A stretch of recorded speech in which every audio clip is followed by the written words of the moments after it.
ខ្ជងហ៊ានពួនក្តក់សំឡកផ្ទៃមេឃតើវើយំជ្រេកស្រែកទួញត្អូញត្អែ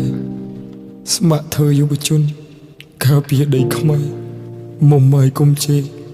មើលម៉ៃយើងផងស្រយារីងលេចថ្មីចោលលោកកៅខ្ញុំមនសេរសាក្រាបក្បាលនឹងដីដៃប្រណំជូនដូនតាខ្មែរសុំលោកជួយថៃលោកជួយបណែបើសិនកូនស្លាប់ឲ្យស្លាប់ជូនជាតិសុំគុំយកធៀបកូនតាណាអីតែបើសិនកូនមានជីវិតកូនសន្យាថានឹងប្រឹងយកជ័យជាទីហ៊ានមាននាមជាកងទ័ពស្ម័គ្រស្លាប់ជូនជាតិយកកាយទៅពេងក្រស្នូកំភ្លើងធំមកម៉ៃបងក្រាបម៉ែឲ្យកូនខ្លាចពួកលោកត្រូវអភ័យជាសាច់ឈាមលើឈុតប៉ារ៉ាមុតហាន់ខ្លាទុខ្លាចជាសាសោពេលចប់សង្គ្រាមបានជោគជ័យប៉ានឹងវិលវ័យនៅកូនស្រីសំណប់